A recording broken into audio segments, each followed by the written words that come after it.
Hello दोस्तों, मैं उत्कर्ष श्रीवास्तव आपके अपने YouTube channel techno math world पर आप सभी का स्वागत करता हूं। आज हम लोग का डेमो क्लास 3 है। हम लोग पढ़ रहे हैं व्यू मैट्रिक्स। क्लियर? तो हम लोगों ने कल वाले पार्ट में क्या क्या पढ़ा था। हम लोगों ने कल वाले पार्ट में इंट्रोडक्शन वाला पार्ट देखा। आज हम लोग एनसीईआरटी का सोल्यूशन देखेंगे। क्लियर? तो एनसीईआरटी का सोल्यूशन देखेंगे किसमें, एक्सरसाइज 3.1 का। तो एक्सरसाइज 3.1 का एनसीईआरटी का सोल्यूशन दिखेंगे, लेकिन आपसे कुछ बातें करनी है। जैसे ये बताना है कि मान लीजिए आपको क्वेश्चन नहीं आ रहा है, तो अगर आपके स्कूल में आपका तो एनसीईआरटी के जितने भी क्वेश्चंस होंगे इस एक्सरसाइज से रिलेटेड, उन सभी क्वेश्चंस को आपको कराया जाएगा। बट अगर आपके स्कूल में अदर बुक्स भी लग रही हैं तो आप हमारे डेमो ग्रुप में ऐड हुए होंगे। तो डेमो ग्रुप में आप क्वेश्चंस को सेंड कर सकते हैं इस एक्सरसाइज से रिलेटेड, जितने भी अदर बुक्स हैं सभी बुक्स से, और उसके बाद इसका एक सेपरेट वीडियो बनाकर आपको दिया जाएगा। ठीक है, तो हम लोग स्टार्ट करते हैं पहले क्वेश्चन के साथ। आपके स्क्रीन पर पहला क्वेश्चन आ गया होगा, आप लोग पढ़िए और मैं भी साथ में पढ़ता हूँ। हिंदी और इंग्लिश दोनों मीडियम में आ गया होगा। पहला क्वेश्चन है, in the matrix A equal to 2 5 19 -7 35 -2 5/2 12 √3 1 -5 and 17। ठीक है, तो द ऑर्डर, इसे पूछा पहला the order of the matrix. पहले पूछा है the order of the matrix पूछा है। सबसे पहले आपके स्क्रीन पर दिख रहा होगा क्वेश्चन, तो मैं लिख देता हूं इस क्वेश्चन को। मैं इस क्वेश्चन को लिख देता हूं। यहां पे लिखा है ए इक्वल टू दिया है, ए इक्वल टू दिया है 2 5 19 -7। ठीक है, और दिया गया है 35 -2 5/2, और दिया गया आपका 12। फिर दिया गया है √3 1 -5 17। ये है आपका मैट्रिक्स। अब इसने पूछा है the order of the matrix, तो बहुत ही सिंपल है ऑर्डर ऑफ द मैट्रिक्स बताने के लिए। तो यहां पर हम लोग करेंगे क्या, ऑर्डर ऑफ द मैट्रिक्स कैसे निकालते हैं। हम लोग ऑर्डर ऑफ द मैट्रिक्स निकालते हैं number of row and number of column, number of row and number of column. ठीक है, number of row and number of column. तो यहां पे मेरे भाई ध्यान से देखना, यहां पे नंबर ऑफ रोज कितने हैं, नंबर ऑफ रोज कितने हैं यहाँ पे, नंबर ऑफ रोज ध्यान से देखिएगा। यहाँ पे number of rose 1 2 3। Number of रोज मतलब हो गया पंक्तियों की संख्या कितनी है, 1 2 3, तो यहाँ पे हो जाएगा 3, क्रॉस लगा देंगे। और नंबर ऑफ कॉलम 1 2 3 4, 3 क्रॉस 4। तो जो ऑर्डर ऑफ द मैट्रिक्स हो जाएगा वो हो गया आपका 3 क्रॉस 4 हो गया। अगर मैं बात करूं इसमें सेकंड क्वेश्चन इसने पूछा है द नंबर ऑफ एलिमेंट्स। अब बहुत ही ध्यान से इस बात को सुनिएगा, कोई मैट्रिक्स है, इसमें आपसे पूछा है कि इसके नंबर ऑफ एलिमेंट्स क्या होंगे। तो आप बहुत ही सिंपल तरीके से आपको बता देता हूं क्या करना है। अगर आपको नंबर ऑफ एलिमेंट्स निकालना है, नंबर ऑफ एलिमेंट्स निकालना है, मतलब अवयवों की संख्या, अवयवों की संख्या अगर निकालना है, तो आप लोग करेंगे क्या, number of rows and into number of column. तो मेरे भाई यहां पे ध्यान से देखिएगा, नंबर ऑफ रोज कितने हैं, मतलब नंबर ऑफ रोज मतलब पंक्तियों की संख्या और स्तंभों की संख्या। तो पंक्तियों की संख्या कितनी है ध्यान से देखिएगा, 3 है, लिख देंगे 3। और नंबर ऑफ कॉलम मतलब स्तंभों की संख्या कितनी है, 4 है, तो कितना हो जाएगा 12। तो इसमें अवयवों की संख्या कितनी है, 12। ये डायरेक्ट आप निकाल सकते हैं, तो चेक कर लीजिए 1 2 3 4 5 6 7 8 9 10 11 12 है। कितने हैं, 12 है। क्लियर, समझ गए होंगे आप लोग। अगर मैं इसका जो थर्ड पार्ट है क्वेश्चन का, अगर मैं उसको बताऊं, इसमें कैसे लगाएंगे, right the element A13 A21 A13।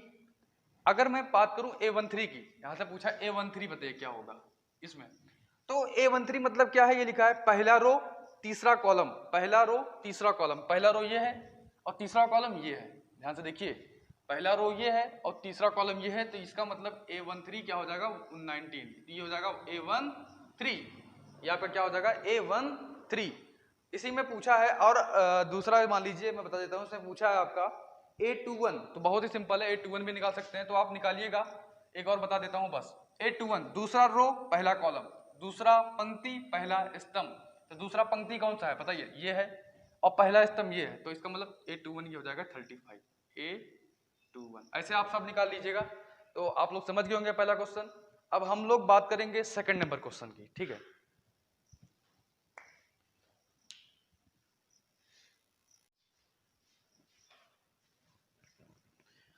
Question number 2 की बात करते हैं बेटा।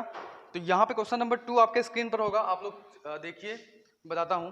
क्वेश्चन नंबर 2 है, if a matrix has 24 elements, what are the possible order it can have, what if it has 13 elements. Hindi वाले बच्चे पढ़ लें हिंदी में। यहाँ पे लिखा है if a matrix has 24 element. कोई मैट्रिक्स है, ध्यान से देखिएगा, कोई मैट्रिक्स है, वो कितना एलिमेंट रख रहा है, 24 एलिमेंट रख रहा है। बहुत ध्यान से बात सुनिएगा। कोई मैट्रिक्स है, वो कितना एलिमेंट रख रहा है, 24 एलिमेंट रख रहा है, ठीक है।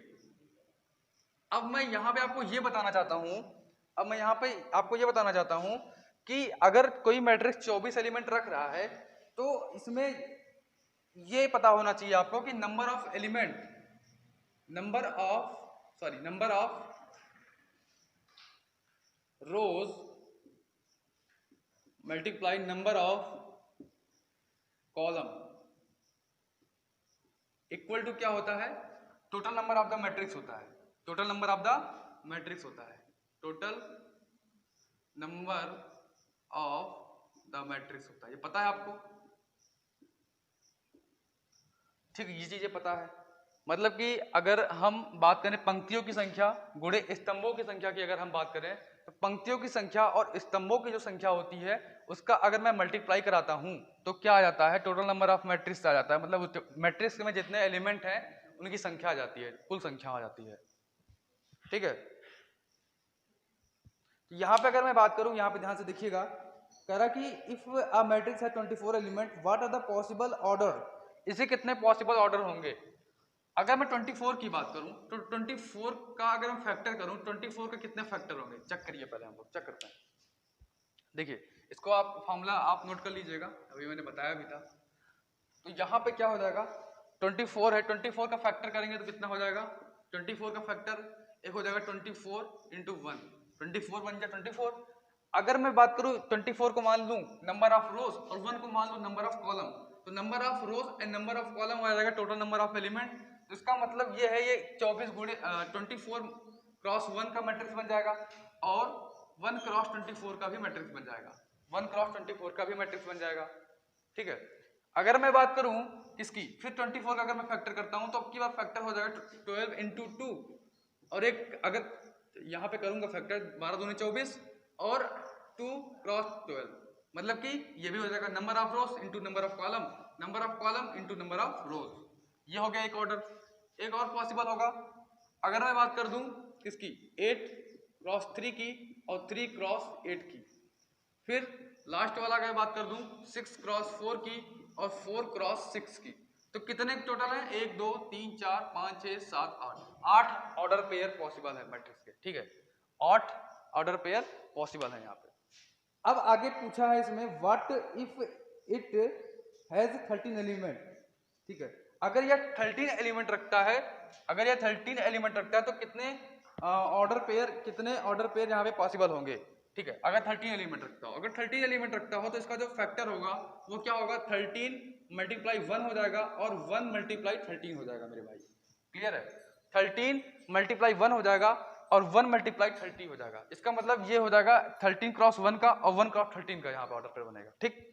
अब आगे बात करेंगे, क्वेश्चन नंबर 2 कंप्लीट होता है आपका। अगर आपको समझ में आ गया होगा तो वीडियो को जरूर लाइक करना और कमेंट करना मत भूलना, ठीक है। अब बात करते हैं आगे, क्वेश्चन नंबर 3 आपके स्क्रीन पर होगा, आप लोग पढ़िए, ठीक है। क्वेश्चन नंबर 3 आपके स्क्रीन पर होगा, आप लोग पढ़िए, मैं भी साथ में पढ़ता हूं। इसको आप लोगों ने नोट कर लिया होगा।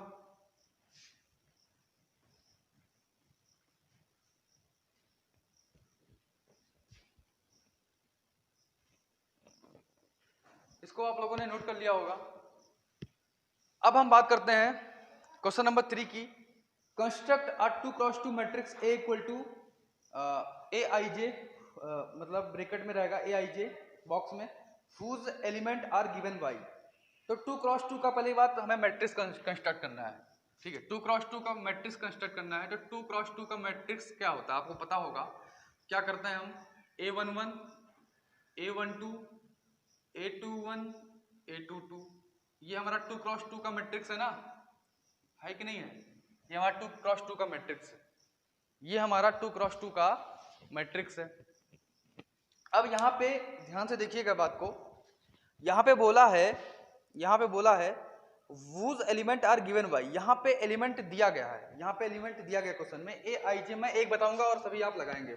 ए आई जे इक्वल टू दिया है आई प्लस जे का होल स्क्वायर, यहाँ पे दिया गया है A I J equal to I plus जे का होल स्क्वायर, आई प्लस जे का होल स्क्वायर बाई 2, ये दिया गया है, ठीक है। आई प्लस जे का होल स्क्वायर बाई 2 दिया गया है।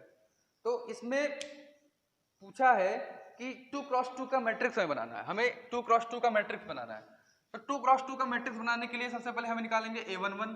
तो A11 कैसे निकलेगा आप बताइए। A11 इसका मतलब i बराबर 1 है और j बराबर कितना है 1 है। i बराबर 1 है और j बराबर कितना है 1 है। तो यहाँ पे हो जाएगा 1 प्लस 1 का होल स्क्वायर बाई 2। तो यहाँ पे क्या हो जाएगा 1 1 क्या हो जाएगा 2 का स्क्वायर बाई 2, यहाँ पे 4 बाई 2, तो कट जाएगा कितना आ जाएगा 2 2 जा 4। इसका मतलब A11 की वैल्यू कितनी आ गई 2 आ गई। तो A11 की जगह पे मैं क्या लिख दूंगा 2 लिख दूंगा, ठीक है। अगर मैं बात करूं A21 या फिर A12 की अगर बात करूं, A12 कैसे निकलेगा A12 की अगर मैं बात करूं, A12 की अगर मैं बात करूं तो A12 कैसे निकलेगा। I बराबर कितना है 1, J बराबर कितना है 2, तो यहाँ पे हो जाएगा 1 प्लस 2 का होल स्क्वायर बाई 2, ठीक है। तो यहाँ पे कितना हो जाएगा 1 प्लस 2 कितना हो जाएगा 3, तो 3 का स्क्वायर कितना हो जाएगा 9 बाई 2 आ जाएगा, कितना आ जाएगा 9 बाई 2 आ जाएगा। तो इसका मतलब A12 की वैल्यू कितनी हो जाएगी मेरे भाई 9 बाई 2। अब बात करेंगे A21 की, किसकी बात करेंगे A21 की, आप लोगों ने इतना नोट कर लिया होगा। अब हम बात करेंगे A21 की, किसकी बात करेंगे A21। देखिए अगर मैं A21 की बात करूं मेरे भाई, A21 की बात करूं तो A21 कैसे निकलेगा। I बराबर 2 है, J बराबर 1 है, I बराबर 2 है और J बराबर 1 है का होल स्क्वायर कर दूंगा, डिवाइड बाई यहाँ पे क्या कर दूंगा 2, यहाँ पे भी हो जाएगा 2 प्लस 1 3 का स्क्वायर 9 बाई 2, इसका भी वैल्यू क्या आ जाएगा 9 बाई 2 आ जाएगा, कितना आ जाएगा 9 बाई 2। अगर मैं बात करूं A22 की, इसकी बात करूं A22 की, तो A22 की अगर मैं बात करूं तो A22 कितना हो जाएगा बताइए A22। तो A22 अगर मैं निकालूंगा तो A22 I बराबर 2 है, J बराबर भी 2 है, तो 2 प्लस 2 का होल स्क्वायर बाई 2, इसका मतलब यहाँ हो जाएगा 4 का स्क्वायर 16 बाई 2, 2 8 जा 16। A22 की वैल्यू कितनी आ जाएगी, A22 की वैल्यू आ जाएगी 8। तो आप लोग समझ गए होंगे, ये हमारा 2x2 का मैट्रिक्स बन गया, कंस्ट्रक्ट हो गया, ठीक है। ऐसे सभी क्वेश्चंस को इसमें जितने भी पार्ट हैं 1 है 2 है 3 पार्ट है, तीनों पार्ट को आप लोग लगाना है, ठीक है। अब हम बात करेंगे क्वेश्चन नंबर 5। आप लोग तीनों पार्ट को लगा लीजिएगा, अगर नहीं आएगा तो आप ग्रुप में भेज दीजिएगा क्वेश्चन, वहां से आपको सोल्यूशन मिल जाएगा। क्वेश्चन नंबर 5 की बात करेंगे, construct a 3x4 matrix whose element are given by. आपके स्क्रीन पर क्वेश्चन होगा, देखिए पढ़िए। इसको भी ऐसे ही इसमें 3x4 का मैट्रिक्स कंस्ट्रक्ट करना है, बिल्कुल सेम क्वेश्चन है। अगर नहीं आएगा तो आप पूछ लीजिएगा, मैं आपको इस क्वेश्चन को बता दूंगा। क्लियर। क्वेश्चन नंबर 5 भी ऐसे ही सेम एज इट इज लगेगा।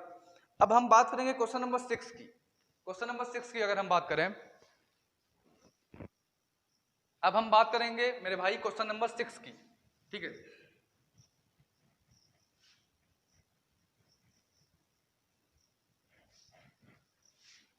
क्वेश्चन नंबर 6 आपके स्क्रीन पर होगा, आप लोग इसको खुद से पहले लगाइए, वीडियो को पॉज करिए, पहले खुद से लगाइए। अगर आ जाता है तो वीडियो को स्किप भी कर दीजिए, ठीक है। ध्यान से देखिएगा, अगर आ जाता तब, अगर नहीं आता है तो जरूर देखिए सोल्यूशन। क्वेश्चन नंबर 6 जो है, find the value of x, y and z from the following equation.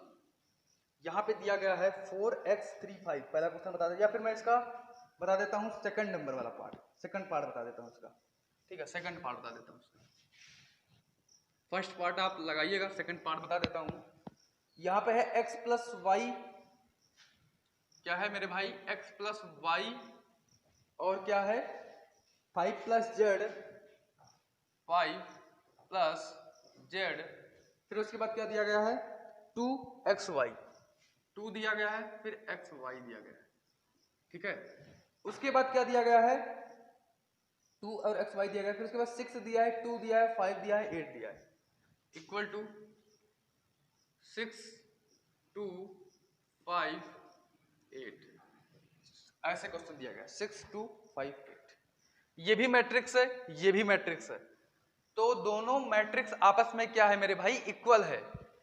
तो मैंने बताया था कि टू मैट्रिक्स आर इक्वल, दो मैट्रिक्स इक्वल तभी होंगे जब उनके ऑर्डर पेयर इक्वल होने चाहिए और उनके करस्पॉन्डिंग एलिमेंट भी आपस में इक्वल होने चाहिए। मैंने कल ही बताया था इंट्रोडक्शन में। तो यहाँ पे ध्यान से देखिएगा, ये 2 क्रॉस 2 का मैट्रिक्स है और ये भी क्या है मेरे भाई 2 क्रॉस 2 का ही मैट्रिक्स है। ये भी 2 क्रॉस 2 का मैट्रिक्स है, ये भी 2 क्रॉस 2 का मैट्रिक्स है। तो इसका मतलब इसके जो करस्पॉन्डिंग एलिमेंट होंगे वो आपस में क्या होंगे इक्वल होंगे। इसके जो करस्पॉन्डिंग एलिमेंट होंगे वो आपस में क्या होंगे इक्वल होंगे। तो इसका मतलब मैं ये कह सकता हूं, इसका मतलब भी मैं ये कह सकता हूं जो इसके करस्पॉन्डिंग एलिमेंट होंगे वो आपस में क्या होंगे इक्वल होंगे, तभी दो मैट्रिक्स आपस में इक्वल होगा। मान लेता हूं ये भी इक्वल हो जाए, समीकरण नंबर 1, ये दोनों आपस में इक्वल होगा। फिर उसके बाद 5 प्लस जेड इक्वल टू 5 हो जाएगा, 5 प्लस जेड इक्वल टू कितना हो जाएगा 5 हो जाएगा, ठीक है। और एक्स वाई इक्वल टू कितना हो जाएगा मेरे भाई, एक्स वाई इक्वल टू हो जाएगा आपका एक्स वाई इक्वल टू हो जाएगा 8, क्योंकि करस्पॉन्डिंग एलिमेंट है ये आपस में क्या हो जाएंगे इक्वल हो जाएंगे, ठीक है। अब बात को बहुत ही ध्यान से सुनिएगा आप लोग। देखिए यहां पे अगर मैं बात करूं समीकरण नंबर 1 की और यहां से हम समीकरण नंबर ये 2 मान लूं, इसको मान समीकरण नंबर 3। देखिए यहां पे आपको एक्स वाई और जेड की वैल्यू फाइंड आउट करना है, एक्स वाई जेड की वैल्यू फाइंड आउट करना है यहाँ पे आपका, ठीक है। यहाँ पे आपका एक्स वाई जेड की वैल्यू फाइंड आउट करना है। तो यहाँ पे कैसे फाइंड आउट करेंगे, देखिए इक्वेशन नंबर फर्स्ट दिया गया एक्स प्लस वाई, यहाँ पे और तो कोई ऐसा तो कुछ क्वेश्चन नहीं दिया है कि एक्स और वाई कट दिया है आपस में, क्योंकि यहाँ एक्स वाई इक्वल टू 8 दिया है, x plus y equal to 6 दिया है। अगर मैं यहाँ पे x माइनस वाई ले आऊं, x माइनस वाई ले आऊं, तो दो इक्वेशन अगर मिल जाए, टू वेरिएबल के अगर दो इक्वेशन मिल जाएंगे हमें, तो यहाँ से हमारा जो है अगर टू वेरिएबल का लीनियर इक्वेशन दो मिल जाएगा तो यहाँ से हमारा x और y की वैल्यू फाइंड आउट हो जाएगा। वैसे तो फाइंड आउट नहीं हो पाएगा, पॉसिबल ही नहीं है। तो इसके लिए हम क्या करेंगे, आपको पता है फॉर्मूला, x प्लस वाई का होल स्क्वायर इक्वल टू क्या कर देंगे, दोनों पक्षों का वर्ग कर देंगे, दोनों पक्षों का वर्ग कर देंगे तो 6 स्क्वायर हो जाएगा, ठीक है। और x प्लस वाई का होल स्क्वायर कितना होता है, x square plus y square plus 2xy, और इसकी 6 का स्क्वायर कितना 36 होता है, 6 का स्क्वायर कितना होता है मेरे भाई 36 होता है। और तुमको पता है एक्स वाई की वैल्यू कितनी है 8 है, यहाँ से x square plus y square plus 2 into 8 equal to कितना हो जाएगा 36 हो जाएगा। यहाँ से x square plus y square की वैल्यू कितनी हो जाएगी 8 दूनी 16, और 36 में 16 का कितना हो जाएगा 20 हो जाएगा, ठीक है। 36 में 16 का कितना हो जाएगा 20 हो जाएगा। X square plus y square की वैल्यू कितनी हो जाएगी 20 हो जाएगी, ठीक है।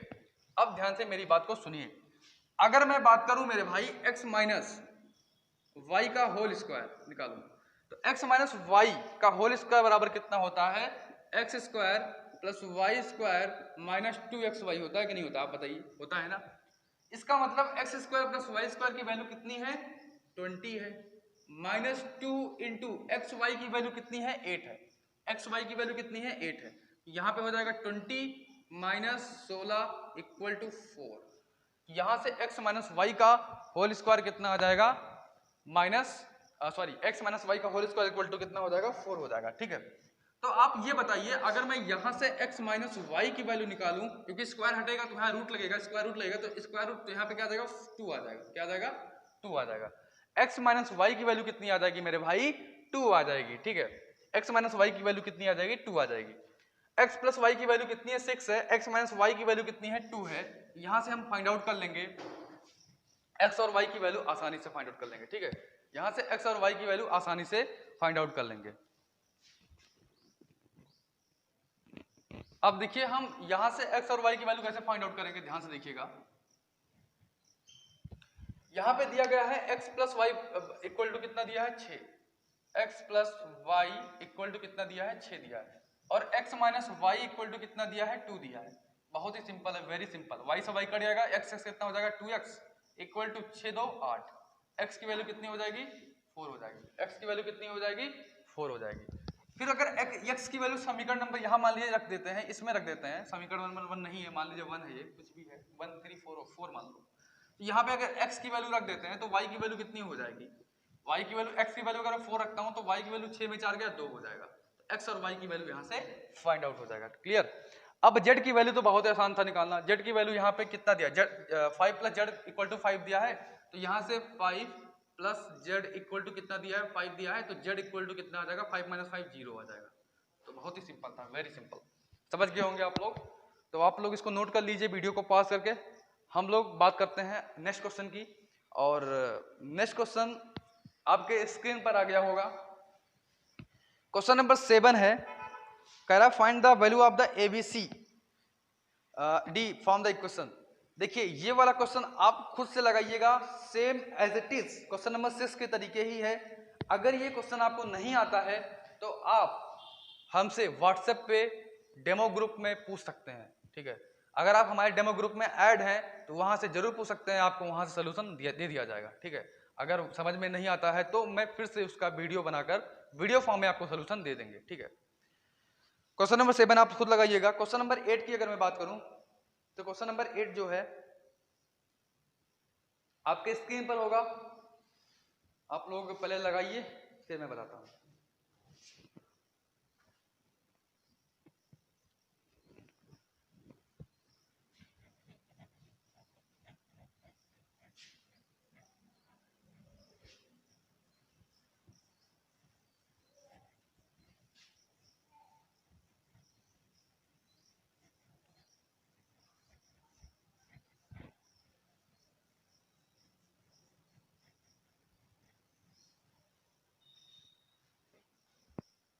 क्वेश्चन नंबर 8 बोल रहा है, आपके स्क्रीन पर होगा, ध्यान से पढ़िए, पढ़ लिए होंगे आप लोग क्वेश्चन। ए इक्वल टू दिया है A I J M cross N is square matrix if. बहुत ही सिंपल है, मैंने बताया था आपको इंट्रोडक्शन पार्ट में ही। अगर आपका ए इक्वल टू दिया गया है ए आई जे, ठीक है, और ये एम क्रॉस एन का मैट्रिक्स है, किसका है, एम क्रॉस एन का मैट्रिक्स है मेरे भाई। तो यहां से पूछा है कि अगर ये स्क्वायर मैट्रिक्स है, क्या है ये स्क्वायर मैट्रिक्स है, तो एम क्या एन से लेस होगा, m क्या n से लेस होगा। अब ये मुझे नहीं पता, आप लोग बताएंगे, आपके लिए कमेंट में है ये क्वेश्चन, कमेंट में आप लोग बताइएगा, जिसको आता है वो कमेंट करके जरूर बताइएगा, मैं नहीं बताऊंगा यहाँ पे। तीसरा ऑप्शन दिया गया है m equal to n, fourth option दिया गया है नन ऑफ दीज। तो यहाँ पे आपका ये क्वेश्चन होमवर्क है, आप कमेंट में जरूर करके बताइएगा, मैं सबका नाम लूंगा, जो कमेंट में करके बताएगा उसका नाम मैं जरूर लूंगा, ठीक।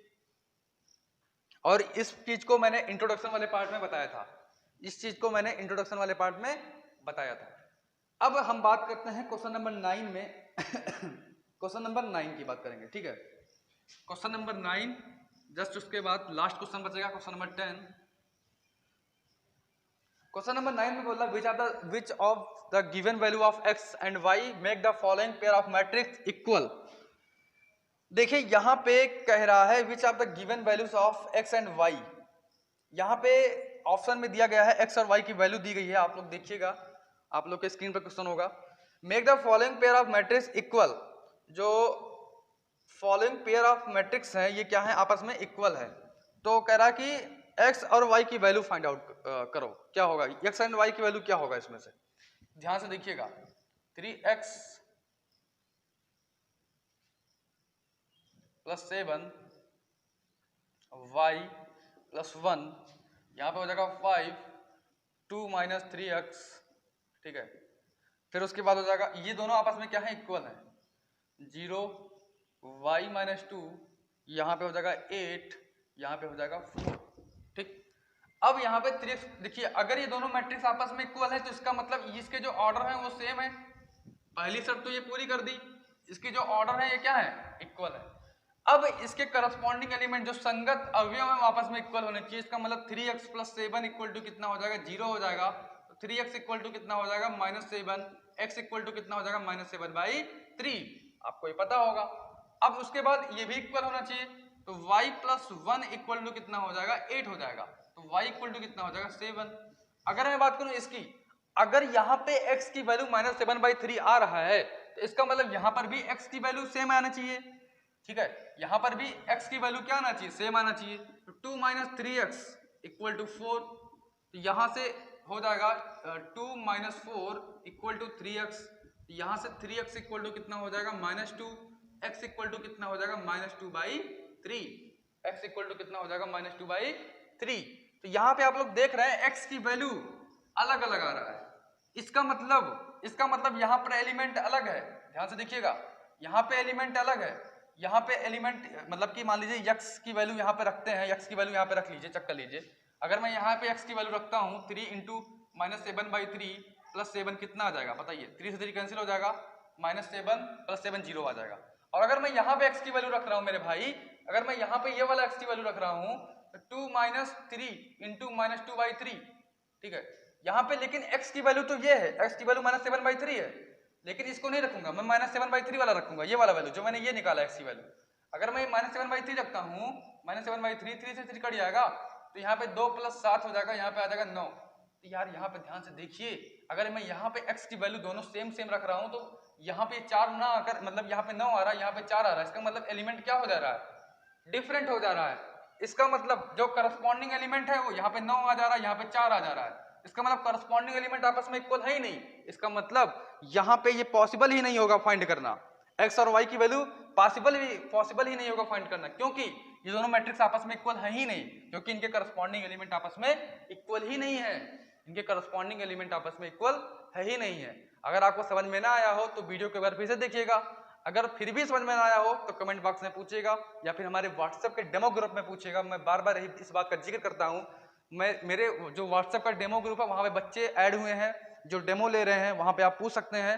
आप मेरे पास मेरे व्हाट्सएप नंबर पे मैं लिख देता हूँ 63 071 83 635, ये मेरा व्हाट्सएप नंबर है। इस पर आप मैसेज कर दीजिएगा, बता दीजिएगा कि मुझे डाउट पूछना है, तो आपको मैं डेमो ग्रुप में ऐड कर दूंगा। Clear, okay.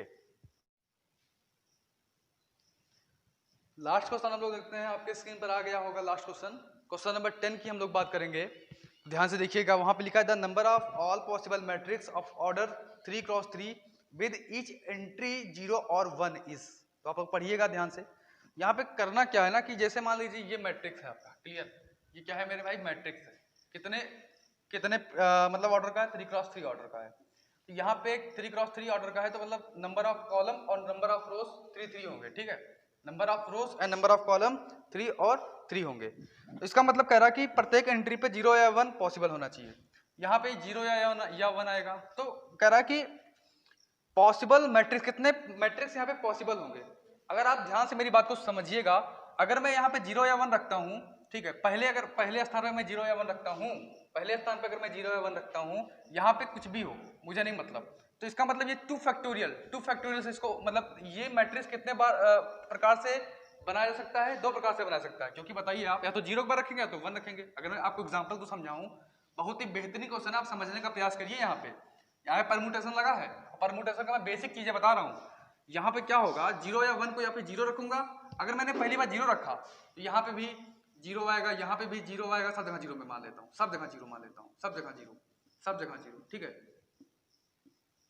0 हर जगह मान लेता हूँ। ठीक, इसका मतलब अगर मैं यहाँ पे 1 रखता हूँ, एक बार 0 आएगा, एक बार 1 आएगा, तो इसका मतलब कितने मैट्रिक्स बने, 2 मैट्रिक्स बने। कितने मैट्रिक्स बने, 2 मैट्रिक्स बने। इसी प्रकार से अगर मैं यहाँ पे फिर इस चीज को भरूं, इस चीज को अगर मैं लेकर चलूं, तो यहाँ पर भी दो मैट्रिक्स बनेंगे।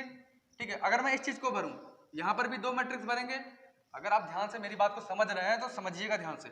इसी प्रकार से अगर यहाँ पे मैं 0 या 1 लूंगा, तो यहाँ पर भी 2 प्रकार के मैट्रिक्स बनेंगे। तो कितने स्थान है, 1 2 3 4 5 6 7 8 9, सॉरी मैंने ज्यादा ले लिया, क्या मैंने ज्यादा ले लिया, 3 × 3 का मैट्रिक्स है। ठीक है, 1 2 3 4 5 6 7 8 9, 1 2 3 4 5 6 7 8 9। इसको समझने का प्रयास करिए। यहाँ पे जब मैंने यहाँ पे मान लो मैंने 0 ले लिया था, तो एक मैट्रिक्स ये बना। अब 0 को हटाकर मैंने या फिर 1 ले लिया, ए मैट्रिक्स फिर बना। इसी प्रकार से 2 मैट्रिक्स ये बना। अब इस स्थान को मैं फिल करूंगा, ये भी 2 प्रकार से फिल होगा, 2 मैट्रिक्स बनाएगा। जब 2 प्रकार से फिल करोगे तो 2 मैट्रिक्स बनाएगा।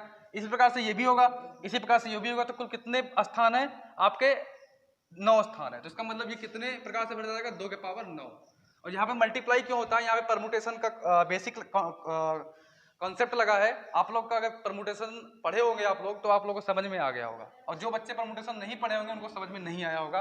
तो जब परमुटेशन कॉम्बिनेशन का वीडियो देख लें, आप वहां से समझ सकते हैं। देखिए 2 के पावर 9 की वैल्यू कितनी हो जाएगी? 512। तो ये हमारा क्या हो जाएगा? आंसर हो जाएगा। ठीक है, क्लियर? तो 512 ही हमारा क्या हो जाएगा? आंसर हो जाएगा। ये ऑप्शन आपका सही हो जाएगा। तो आप लोग को अगर वीडियो समझ में आ गया होगा, अगर आप लोग को वीडियो समझ में आ गया होगा, तो वीडियो को जरूर लाइक करना, और जो मैंने क्वेश्चन पूछा था उस क्वेश्चन का जरूर कमेंट देना। ठीक है, कमेंट में रिप्लाई मैं जरूर दूंगा उनको। अगर आप नए हैं तो मेरे व्हाट्सएप नंबर 63017183 इस पर आप लोग मैसेज करिएगा। मैं आपको डेमो ग्रुप में ऐड कर दूंगा, वहां से आप लोग डाउट पूछ सकते हैं। मैं एक डाउट का आप लोग को सेपरेट वीडियो भी बनाकर दूंगा। ठीक है, ऐसे ही वीडियोस आपको बिल्कुल बहुत ही डीपली में बताया जाएगा, तो आपको बहुत अच्छे से समझ में आएगा। ठीक है, तो अगर आपको वीडियो समझ में आया होगा तो जरूर लाइक करना और चैनल को जरूर सब्सक्राइब करना। ठीक, बाय।